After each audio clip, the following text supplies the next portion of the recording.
So they're not separate. That's what I'm trying to say. So don't see things like infertility, low libido, or painful periods as separate. They all point to one thing, which is an imbalance in the delicate female, energetic, hormonal, reproductive system.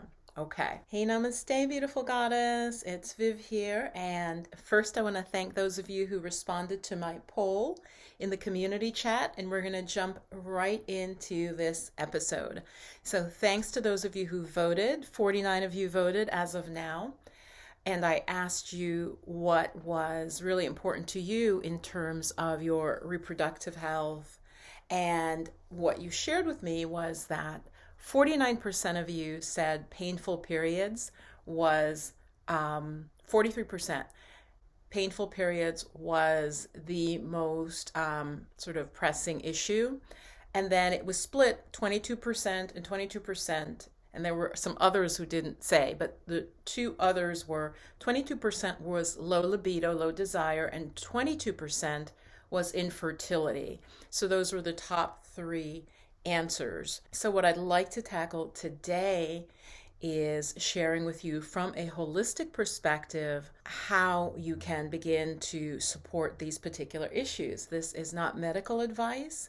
And in fact, the very first thing I would do is to seek medical advice. And here's why. Well, there are a couple of reasons, but the main reason is that even if you're going to go to a holistic practitioner, they want to know what the diagnosis is. It's just much more helpful for you to come in with a diagnosis to a practitioner of any complementary medicine. So always see your doctor. With painful periods, let's address that first, is your system is out of balance. Your system is out of balance, okay? Because periods are not meant to be painful, distressing, where you need to you're exhausted. I'll name some of the signs. You're exhausted.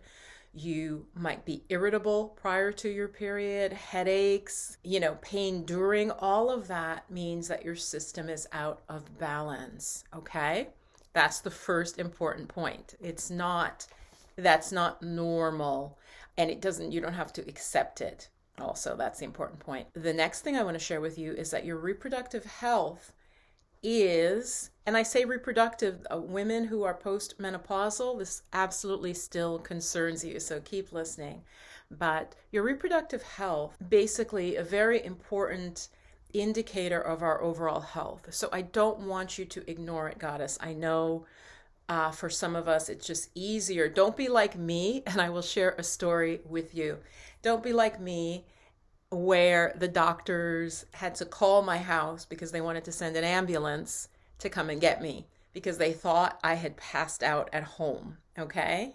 You don't want to get to that state, and I'll tell you more about that. I'll tell you the story later. Your reproductive health is very important. It doesn't matter if you're in a relationship or you want to have kids or you're postmenopausal, you still have a reproductive and sexual energy system, and it's still a really important part of your health and can be an indicator of your overall health. The factors that cause imbalance in your reproductive and sexual health are also going to affect other areas of your life and all aspects of your body. So let me share with you a 3-part framework. So your system is out of balance. Why? One thing is stress, okay? Stress. And then poor lifestyle. And then poor lifestyle, I'm going to say disturbing emotions, and I'll define more each part. But think of it as like this circle of stress, then poor lifestyle, and disturbing emotions. And which one comes first? Is it because you're going through a lot of difficulty and having disturbing emotions, then you feel stressed? Then because you feel stressed, you have poor lifestyle? Or is the poor lifestyle starting first, and then you feel stressed, and then because of stress, your emotions are imbalanced, right? It's a circle. It's a circle, and it just goes around and round, okay? And these points are the points causing your imbalance. So let's talk about poor lifestyle. What makes up poor lifestyle or unhealthy lifestyle? And yes, there are outside factors, some of which may be out of your control, that do impact this, absolutely. but many of them many of you watching can have some control over, okay? Or I wouldn't be sharing it with you. So poor lifestyle is poor food choices, poor food dietary choices. One thing that you probably don't think of, a second reason, is your circadian rhythm. Your sleep wake cycle, your daily cycle is out of balance, okay? And that is really key. Scientists are seeing that more and more. And again, holistic systems always, things like this were just basic. So your circadian rhythm. Another part of poor lifestyle is lack of exercise.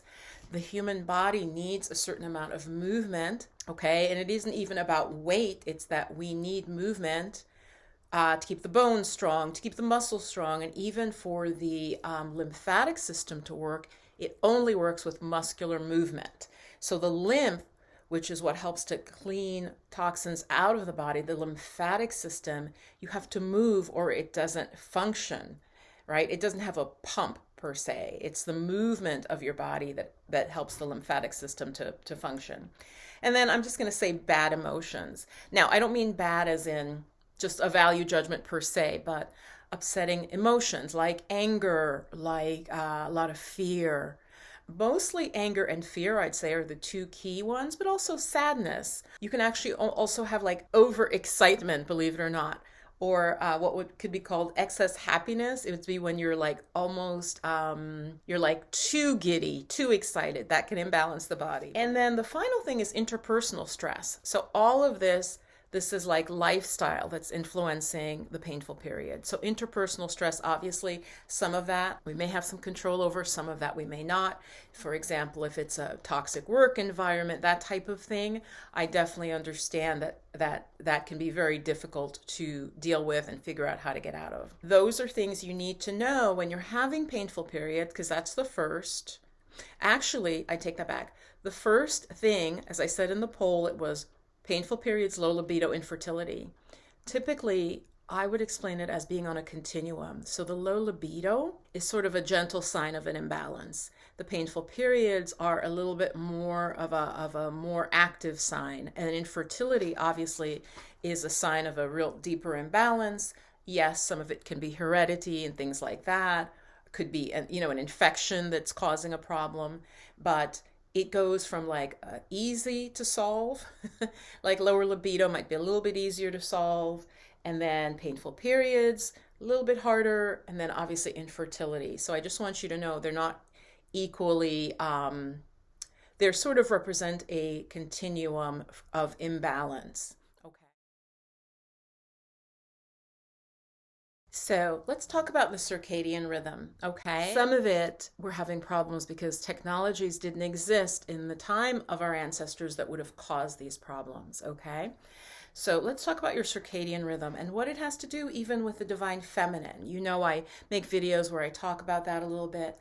So the divine feminine, which is trying to come in at this point to create balance with the imbalances that we've been created, it's very much about self-compassion, okay? It's about self-compassion and compassion for others.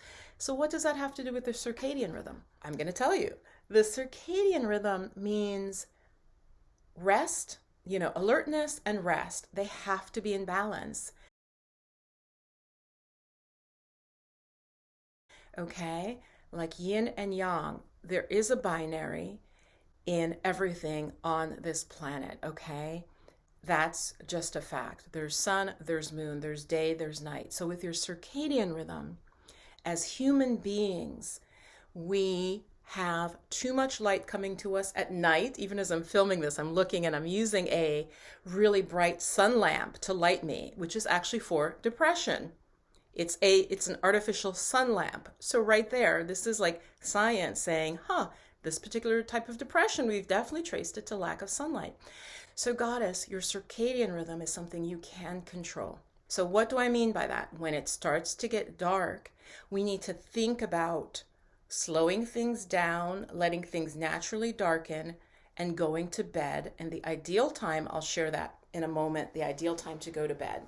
And when it's sunlight, when it's bright, you need to be up and active and let the sunlight hit your eyes, hit your face, you need to work with the cycles of sun and moon, okay? Now, this sounds really like simple. And as I said, science is only now recognizing this, but the ancients in the traditions I've studied knew this, right? So when you burn the candle at both ends, obviously that's not good. The candle's going to go out faster. And I mean that like literally. That's a metaphor for our life. So you need to begin to look at the time you wake up, the time you go to bed. Getting outside, getting some light into your eyes in the early morning is apparently even before noon. There's a doctor, I believe his name is Dr. Huberman. He has these long podcasts. They're like an hour long. They're on YouTube. But again, common sense. You need a certain amount of light in your eyes to tell your body what hormones to release, okay? Your body has a wisdom. But if we mess up that wisdom, we will cause problems, okay? So for women with painful periods, this can be one of the first steps. For example, ideally, if you can go to bed, get to bed by 10 p.m. That is said to be the ideal time Ayurvedically to get to bed. If you start to push later than that, what happens is you get into a system, you get into a cycle, where your body will sort of re-energize itself to keep going. As I said, our bodies are brilliant and your body is trying to function the way you're asking it to. So if you start pushing 11, 12, 1 o'clock in the morning, you tap into a whole other level that your body sort of gears itself up again, which is not natural and isn't good for you long term. It's okay short term to do things like that, like you're studying for exams, things like that. The body has that capacity. Think about 80% living with right lifestyle, 20% being a little bit just having fun and being a little bit off of your pattern. If you can get 80% right, okay, in holistic systems, you're going to tend to be okay. Let me tell you my story and then of what I said, don't be like me. The doctors called my house because I had taken a test a couple days before and they hadn't heard back from me, but they were so worried. They called the home and they were going to send an ambulance. I was confused. I'm like, well, why do you want to send an ambulance? I'm fine. I'm talking on the phone with them, I'm like, yeah, what's the matter? And my blood count, I don't know exactly what it's called, but my blood count was so low that they thought I had passed out in my home. They thought I had passed out and had possibly died in my home. And that was because of problems with my menstrual cycle, okay, and with heavy periods, okay. So that's what began my interest. And so I'm urging you to pay attention now to your reproductive system. Don't think about it as, oh, I'm not having kids or I'm single and that stuff doesn't matter. It's very, very important. I ended up driving myself to the hospital and getting an immediate blood transfusion, an emergency blood transfusion. And I joke that I felt like a vampire because I honestly felt better almost immediately. But again, the wisdom of your body is your body will adapt to what you do to it.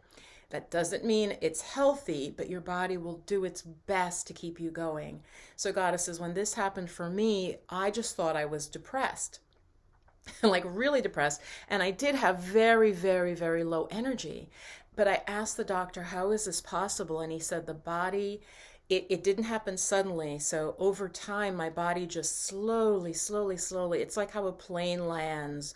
It just slowly adapted to this state, to this condition, okay? So pay attention to your reproductive health. But if you're serious about this, I'm going to share a lot of practical things you can do within a course that I am doing the very first run of, the beta test of, okay? I'd love to have you in this program. Basically, is I'm going to take my over 20-something years of study of traditional Chinese medicine, 5-element shiatsu, which is what I studied, over 1,000 hours just of studying massage therapy.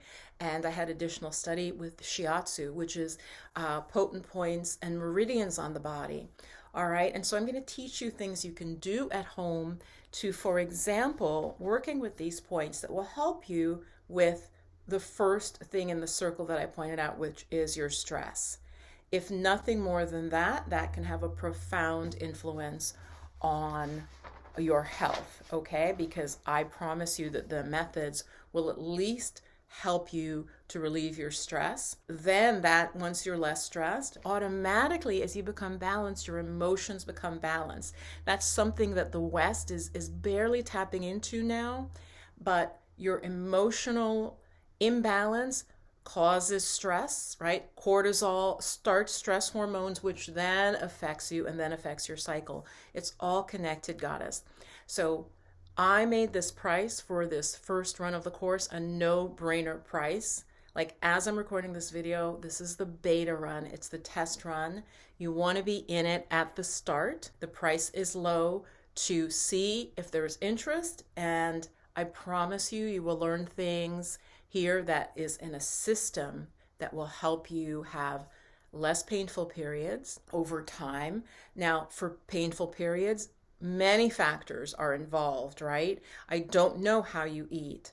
I don't know if you're gonna get the proper amount of sleep. But if you do everything that I'm going to share with you within the course in the way I've laid it out, I would say within 2 to 3 months, you will see an improvement in your periods, okay? With low libido, I can promise you that, again, if you're starting fairly healthy with low libido as the main issue, you could see an improvement in your libido within even 2 weeks, okay? Depending how healthy you are overall, which is impossible for me to know. And infertility, obviously, that is a whole other level. And this program can still be helpful, again, in terms of your stress and learning how to nourish your reproductive system. So all the information is below. I hope this video was helpful for you. And as I said, the first thing is get your circadian rhythm back. Try to normalize it by working and adjusting your life as best you can to be active during the day, get up with the sun, and then the very first simple step is start to go to bed earlier. Go to bed ideally around 10 o'clock. I mean, even up to 11, okay? That's going to start to, because your body has a clock. There is an internal clock, and your body wants to do things like release hormones, and the liver wants to do certain things, and the kidneys want to do certain things, and the stomach wants to digest and rest. And there is a clock. And if you can get the clock aspect back, you can start to create balance. All right, much love. Let me know if you want more in this series. And as I said, for really deeper help than I can give you in a short video, check out and enroll in the course now. While you wait for the next video, you might want to check out this video here. These will be about similar topics on the energy flows for the spring, in fact, if it's still springtime when you're watching this, or if not, there should be another video here that is perfect for you. I'll see you soon. Bye-bye.